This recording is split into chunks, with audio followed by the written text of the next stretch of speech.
So today I'm gonna try and talk to you about losing weight, how to count your calories, how to make sure that you're not rolling in the mud, spinning your wheels, and not getting the progress that you want. Now, before we get started, my name's Robin. I'm not a doctor, I'm not a trainer, I'm not anyone that you probably should even be listening to, but I have a lot of things on my mind. I have a lot of people that always want to ask me for advice because I tend to be the one guy in all the groups that is the one guy that goes to the gym, there's the one guy that trains, and there's the one guy that keeps talking about nutrition, yada, yada, yada. So instead of giving all this free advice one by one to all these people, why not just come on the internet? Because everyone's doing it anyways, right? So let's get right into it. So we're gonna start with, what is a calorie? So a calorie is a unit of measurement mostly used in heat, and it's a unit of energy.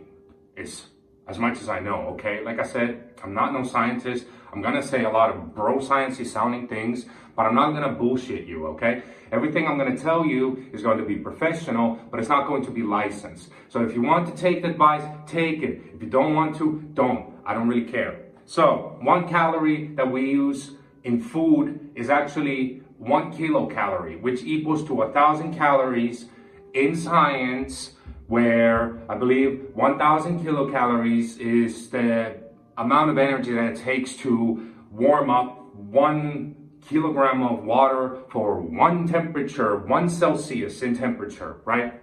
So calories are mostly made up by macronutrients, right? So we have your carbohydrates, you have your fats, and then you have your proteins. These are the ones that everyone knows. Now, both carbs and proteins are per gram, they contain 4 calories. Now I'm talking about kilocalories. We're off the science shit, right? We're trying to talk about getting lean. So 4 calories, protein, carbs, 9 calories in fats. And also a nice little extra for the people who keep thinking that alcohol just exists in the universe, is floating in the air, okay? Alcohol per gram has about 7 calories, okay? So you can't just drink unflavored alcohol and be like, wow, I'm just losing a bunch of weight, okay? You're not. Plus you're drinking poison. Anyways, not really used to being on camera, so I'm just gonna pretend like I'm talking to a coworker. Actually, I'm gonna pretend that I'm talking to that one specific coworker that asks me these questions all the time. So I'm talking to you. Everyone else, you can click off the video. Overcomplications. So what diet should I go with? People do carnivore, people will do keto, people will do fasting. What is the best way, right? So keep it fucking simple. Sorry, I'm cursing. I'm getting passionate. Calories in, calories out. That's the way that it's always worked. I feel like this has been preached in the industry for about 15, 20 years, like nonstop online, but people still argue it. So it's pretty simple. Whatever your maintenance calories is, whatever it may be, people say it's 2,000 for the average person, which is pretty bullshit. But let's say it's 2,000, right? If you consume 2,000 calories a day and you don't burn any of it up, you are not gaining weight, you are not losing weight. If you eat any amount over that, you are gaining weight. If you eat any amount under that, or you eat the maintenance and you do cardio to burn off those calories, you're going to lose the weight, okay? There's no science about it. You need to start talking about, oh, my genetics, or oh, my metabolism, or whatever it is, okay? Yes, people have different metabolisms, but the rules always stay the same. Whether you, because of your slow metabolism or something, you can only eat 1,500, well, guess what? If you eat less than 1,500, you're still gonna lose the weight, all right? It's literally that simple. So just stay away from all the fat diets. If you're someone that just eats like shit and has no control over their eating, stick with the calories, right? If you do that, you're already 90% ahead of the average person who is eating healthy. Great, so let's talk about understanding what calories are. How do you count them, right? How important is it to hit your calories every day, or, oh, one day I went over and one day I went under? So the reality is that if you take yourself, like, let's stick with the 2,000. It's really easy. It's a round number. People understand it. Let's say you're at 2,000 and you decide, I'm going to go at a 200 calorie deficit. So now you start eating 1,800 calories a day, which will put you at a weight loss. Now, let's say one day you eat 1,500 and the next day you eat 2,100, right? Well, it still averages out to 1,800. So if you get some of these days where you like overeat a little bit, you don't need to come beat yourself up. I'm a bad person. You're not, okay? You can get right back track on the same week. You can literally next day be like, okay, today I'm eating less, or even on the same day be like, I'm doing a little bit more cardio. Or if you don't want to do either of them, you don't need to do either of them, okay? It's not a big deal. A day won't change, like make or break your diet. The reality is, if you average out in a deficit over a week, month, especially a year period, that's what's gonna make you lose the weight, okay? You can't just eat good one day and make a great body and the next day eat like shit and now you're ruined again. It's literally simple as that. So, I'm gonna show you an example on how to count calories, because for some reason, what I have realized is that even though every food label says the calories of the food product in the stores, most people don't know how to count calories. So I'm going to show you an example of how simple it is, okay? Just bear with me for a second.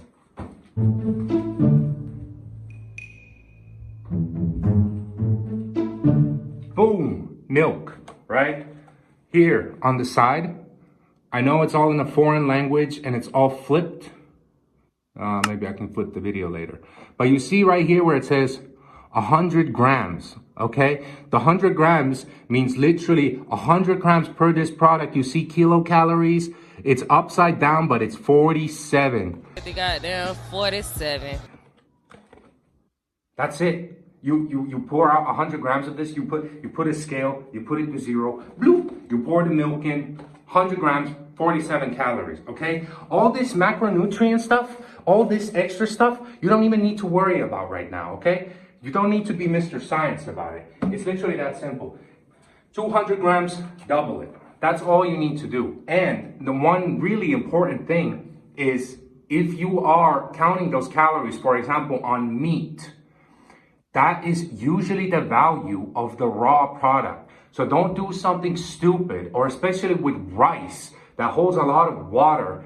Don't do something stupid like boil the rice and then weigh it, or fry the chicken and then weigh it, okay? Weigh the product when it comes out of the packet, because that's usually what it says. Now, I know with some of these things, they have under the calorie bar or something, they will have something like, oh, this is the calorie value for the ready-made product. So keep an eye on that, okay? Sometimes these food labels try to fuck with you a little bit, but it's okay. It's nothing complicated. I could figure it out. I barely got through high school, so you can figure it out too.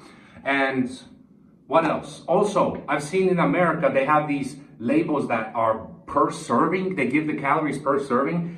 Be really, really careful with that, because some of these products will say like, wow, you'll look up, I think bags of chips or like Coke and stuff. They're like, oh, the serving count is like 140 calories. Oh, wow, that's nothing. If you look at the serving size for like chips, it's like a handful, okay? It's not for the bag. So make sure you don't get fucked over with that, okay? Number 3, allow yourself to still have the foods that you like, right? So what I mean by is, when you start losing the weight, when you actually get into the diet, when you take in all this super important information that I just gave you, and now you're like, wow, I know exactly what I'm going to do. Don't do what most of these people do, is where they eat like crap. And then they're like, oh, I'm going to go on a diet. And they do a complete 180 and they start eating stuff that they have never eaten before. Because chances are is that, yes, can you do that for a little bit? Yes. Also, if you have the mentality of like Chris Bumstead and you can just willpower your way into doing this, you can also do that. 99% of you do not have the willpower. That's why most diets fail, okay? It's because all that healthy food that you start eating that you actually don't like, you're going to start hating it, okay? You get into flavor fatigue, because the main thing isn't even like the food maybe itself, but a lot of people, especially also when they go to like healthy foods, for some reason, it's like bland and unseasoned. I don't know why people want to sometimes torture themselves and they go into this like loop. So allow yourself if you start off, like let's say you are morbidly obese and you really want to lose some weight and your maintenance calories are at like 4,000 calories a day. Well, guess what? If you eat one meal less a day, even if you keep eating the same exact diet that you've always been eating, if you eat just one meal less than you have been eating every day, when you have been maintaining that obese form of yours, you're already a step ahead. You're already going to start losing weight. If you're constantly gaining weight, then you need to, really get shit right with yourself. And what else? If you are extra large, let's just say it like that. If you are extra large, you are going to have a really easy time losing weight, all right? Because at that point, chances are most people, they don't actually eat big volumes of food that are really obese. They just eat really calorie-dense food, like pizzas and pastas and, I don't know, burritos, whatever, hamburgers, whatever you can think of. So if you start replacing out some of that food with stuff that is low calorie dense, like for example, with salads, like no one's even saying, oh, you need to stop eating hamburgers on day one, boom, go. Eat one less, eat two less, replace it with a big bowl of salad. There is so little calories in vegetables that you could literally eat a pound a day, 2 pounds a day, and you will most of you will be fine, okay? People are not fat because they're eating too much fruit and vegetables. Fruit is the other thing. Fruit is the one thing that nowadays, not so much, but I remember even 10 years ago, my mother used to tell me this, that, oh, do you know there's sugars in fruit, blah, blah, blah, blah. Yes, there is. There's natural sugars. Most fruit are still really low calorie.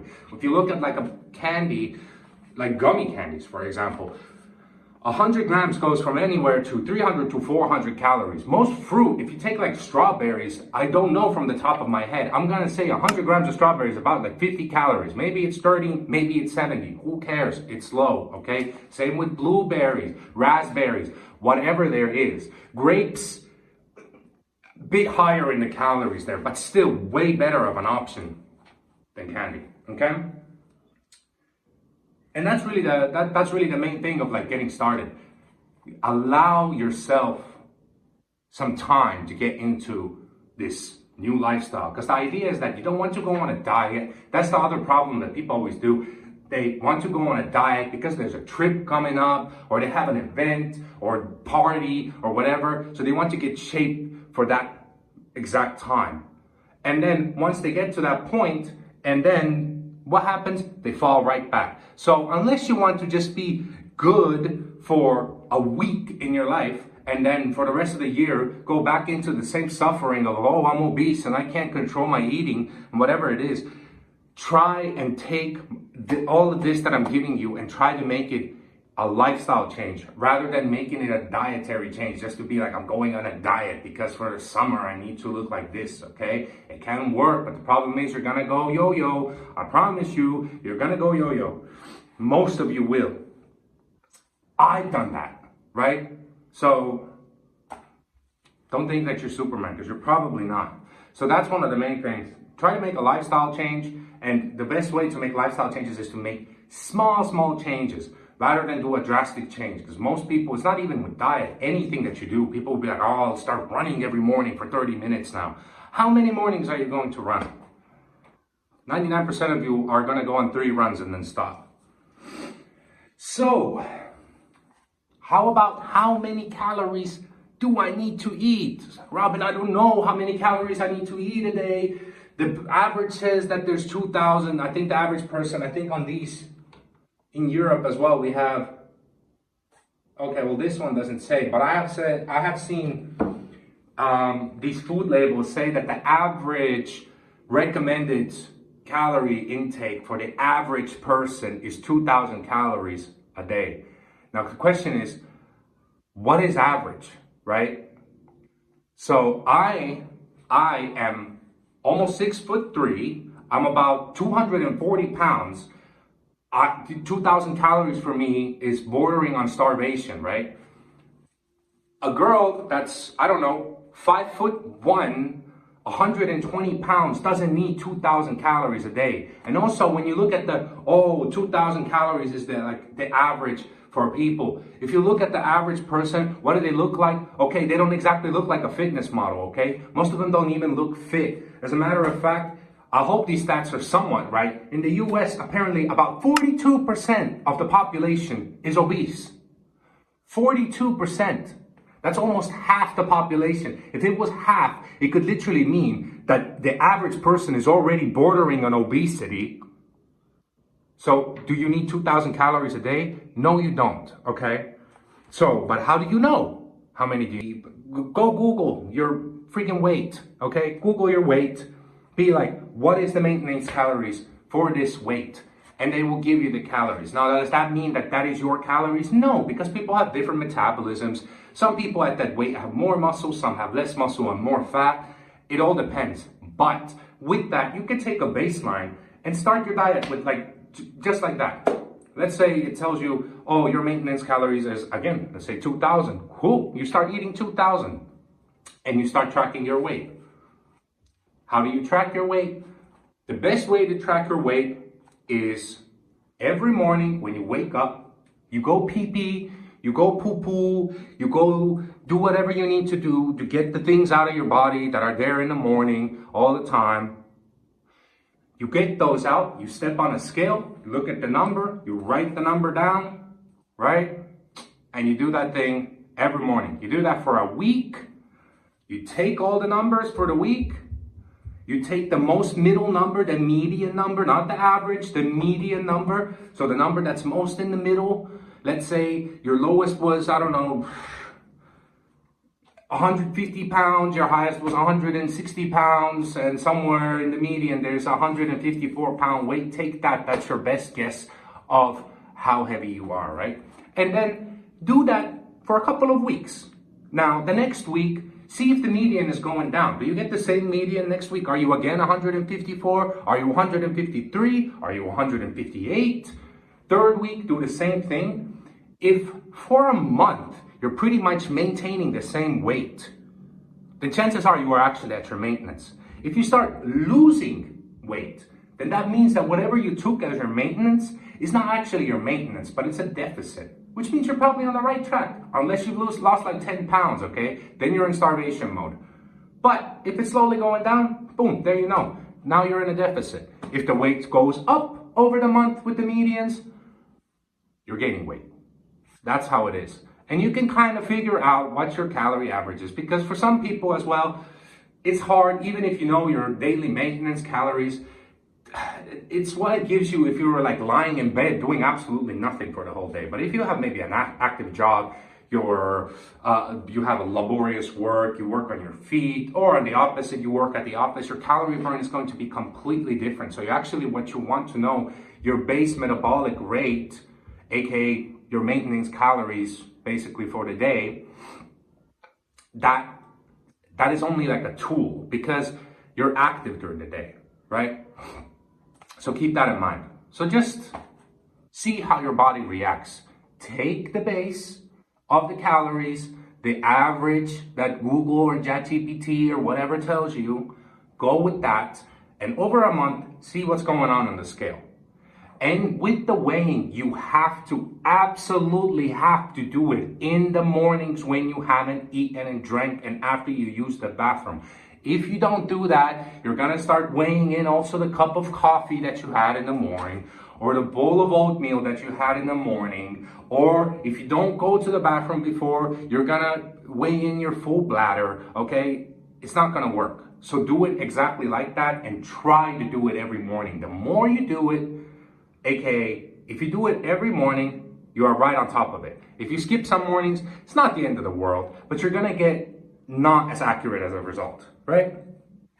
Like when you Google these things, or when you go on MyFitnessPal, or you use any other of these calorie tracking apps, they're gonna give you a guesstimate. So don't go on like MyFitnessPal, put in your weight, and especially on MyFitnessPal, I think it does this thing where it's like, oh, describe your lifestyle, moderately active, very active. What does that mean? To who? What does that mean, very active? Some people will think, I'm very active because I'm on my feet for 10 hours a day. Another person will be like, I'm very active because I literally race in triathlons, or I'm a marathon runner. So it's just a tool. use it, figure out your own calories, adjust to that, okay? The apps don't know how much you need to burn. Your Apple Watch doesn't know how many calories you need to burn. So don't trust those, but you can use them as tools, not as literal fact, okay? Simple as that. What else? And also, like I said, just as these apps and these devices, they don't know your calories, they also do not know how many calories you burn, okay? I don't care how advanced the device is. I don't care if it measures your freaking blood pressure while it's on your wrist. It does not know how many calories you burn. Oftentimes it goes up by heart rate and the movement of the device, meaning you could literally burn more calories as per the device by holding your breath and getting your heart rate up to like 160, okay? It doesn't work. But again, it's a good tool. For example, you want to count your steps, your activities, whatever, get you more motivated. Perfect. Use it. But again, it's not set in stone. From this, I'm going to transfer over into talking about cardio and weight training and what is the best way to, if all your eating is right, etc., how can you actually help yourself lose more weight? So, number one, weightlifting is not an effective form of burning calories, okay? I'm sorry, don't shoot me. Please don't shoot the messenger, but it's true, okay? Your heavy leg day does not give you the free to go, whatever it is, green flag to go and eat a freaking McDonald's cheat meal, okay? It doesn't, sorry. Chances are, if you train really, really, really hard to failure, like you are absolutely going crazy in the gym on your leg day, you're maybe burning like about 150 calories. Sorry, it doesn't take a lot of, believe it or not, it doesn't take a lot of energy from your body to go from here and do this, or to do this, right? And to do this. It's not a lot of energy.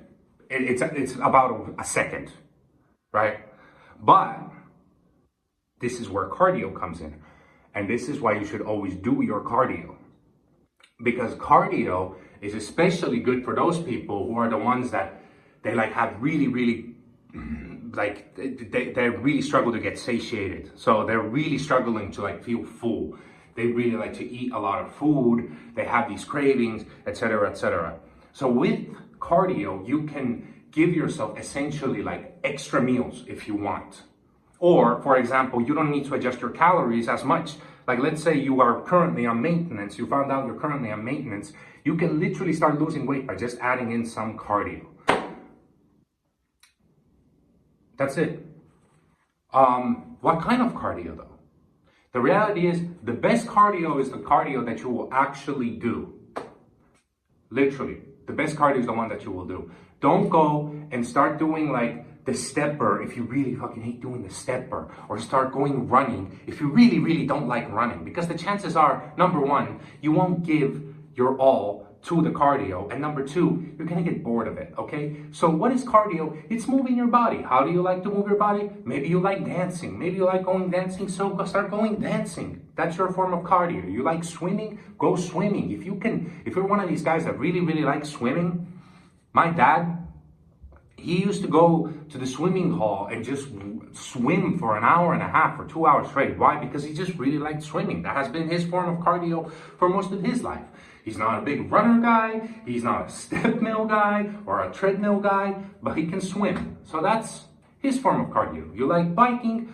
Go take a bike out into the nature. You like walking, but you don't like walking on the treadmill in the gym? You don't need to do it in the gym. The gym doesn't hide some hidden calorie loss devices in it, okay? You can just go for a walk out in the nature. Simple as that.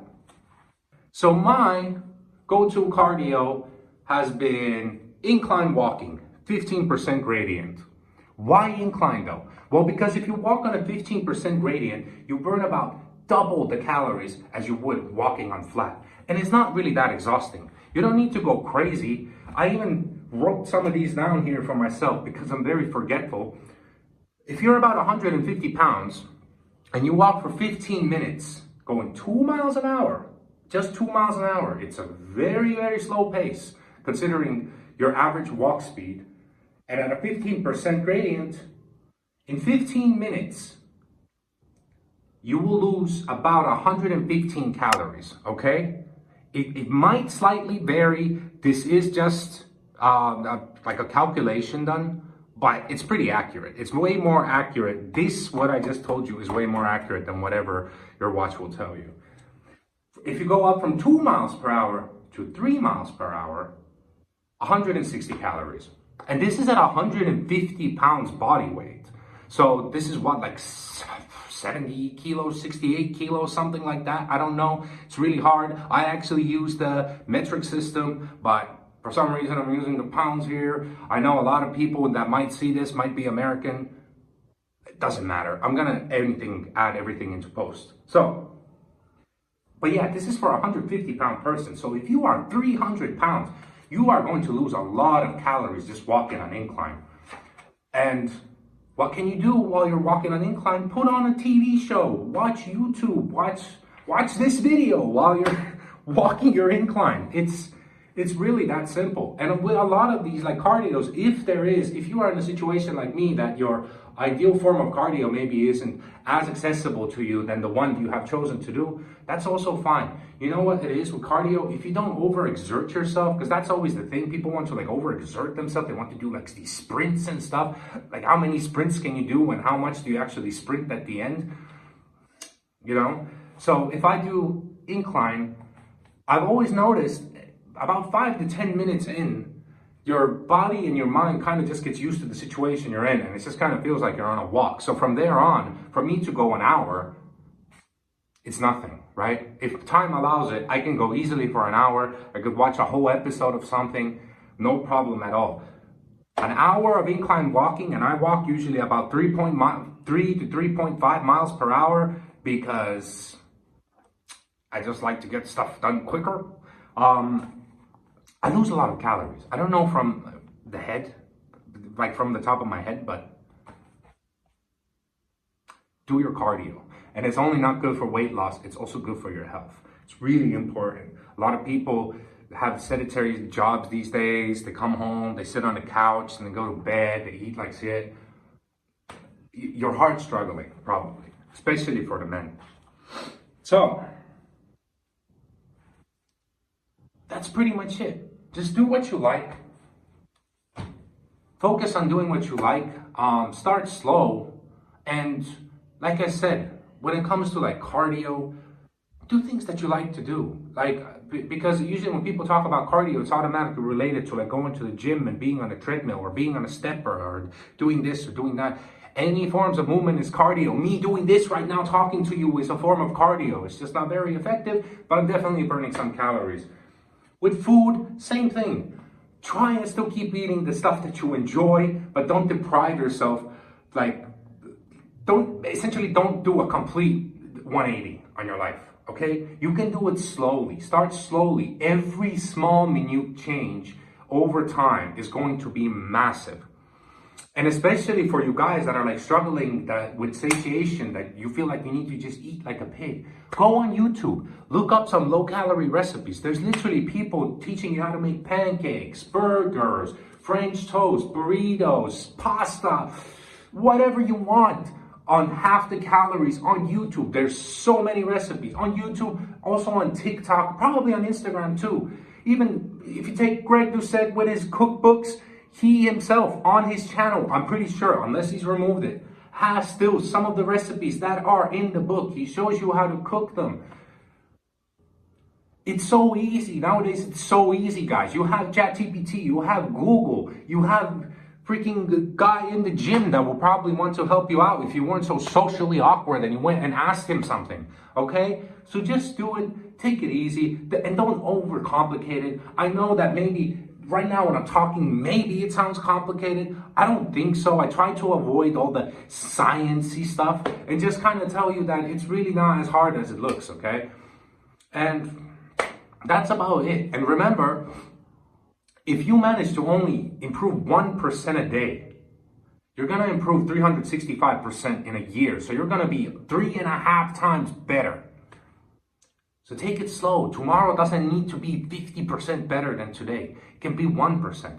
Heck, if next week is 1% better, that's still a 52% improvement, right? I think there's 52 weeks. Okay. I mean, that's about it.